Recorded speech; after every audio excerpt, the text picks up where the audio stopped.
Hello YouTube and welcome back one all to another Rage video where tonight, ladies and gentlemen, continuing in the age-old fashion of filming very near the dead of night, we are going to move on to day 14 where we are talking about pride. Is this about... well, I'm going to assume it's all about pride, but whom's pride are we going to be referring to? Well, we're going to find all that right now as we're closing in on basically the final act. So, if you guys want to check out the original video for yourselves, links will all be in the description down below. Let's begin. Day 14, Pride. In 3, 2, 1, and...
Ladies and gentlemen, that was Day 14, Pride by Ayreon. I think it's absolutely mesmerizing, to say the least, about how many sort of steps in time and music we're going through. It from likes of Gamma Ray to Halloween, Powerwolf, traces even of Dragon Force I felt sort of like sprinkled on top of everything else.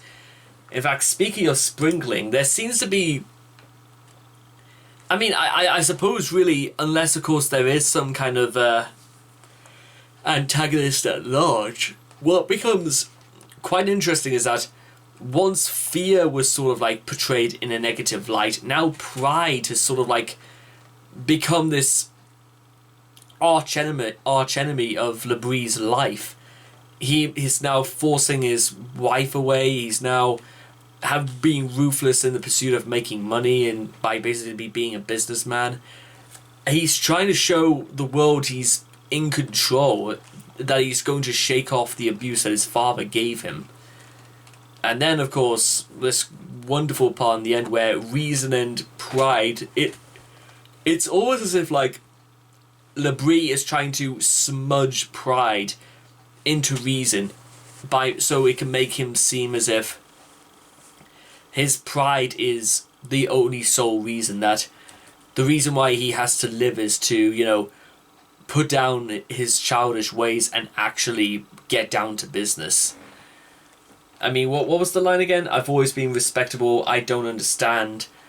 Maybe he doesn't understand why at some point people have looked at him quite ill, or looked at him with the assumption that actually he is, but he's a bit too ruthless to those who doesn't respect him. Possibly in contrast to what he did to those bullies back in childhood. I try to be compassionate, I'm not a ruthless man. It's interesting how Labrie goes from... And I can't even work out if this is meant to be still him as a teenager.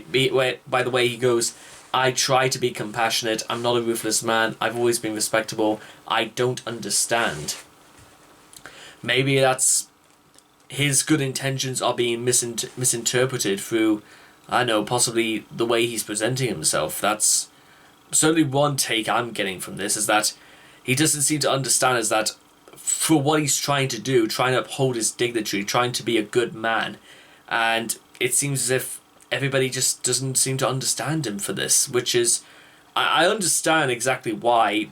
Well, at least understand what it's like to... people look at you in a certain light and think that he's doing things for the wrong reasons, or he can't be compassionate with this mindset. Then there are other occasions where he is so overwhelmed by his own pride that he doesn't see for the fact that he has to in any way change whatsoever. But then when reason and barks in with his way of common sense and logic, you can still change and right what is wrong. So maybe Labrie in some way understands that there are wrongs to his theory, like there are ways he's going about these things in perhaps the wrong way. Not to say that his heart is in all this, but maybe it's just he's missing a few steps, as it were. And then pride seems to just almost also give in to Labrie by asking him, but can you swallow me, or am I too strong? I.e., is it too much for Labrie to let go of his pride, the thing that has he thought would have driven more people towards him, but has actually more driven people away from him. I mean, it's a difficult one indeed, because if he has to let go, then why should he let go of the things that has always made him what he is? I mean, if he does, then what is he going to be when he comes back into the real world, supposing he does wake up? Which I've got to find out exactly why, because they're just trying their best to force... Because even it might even also be that Bree has to be forced to give up his reason as well. The very thing that seems to have been the voice of reason throughout this entire series. And so, ladies and gentlemen, we have only got about 5 songs left. And I don't know whether or not I just want to do them all in one go or just to get to the end. Because what's the last 5? Betrayal, Loser, Accident, Realization, Disclosure, and Confrontation. Well, technically that's 6. I'll tell you what, I'll do Betrayal next, and then I'll do the final 5 possibly in one go. Seeing how this just all comes, into play. So anyway, I hope you guys have enjoyed this reaction video to day 14 of Pride. Please make sure to leave your thoughts and comments in the comment section down below. And please also make sure to also like and subscribe to get daily notifications when my videos come out. And I hope to see all of you guys again in the next video. Take care. Bye-bye for now.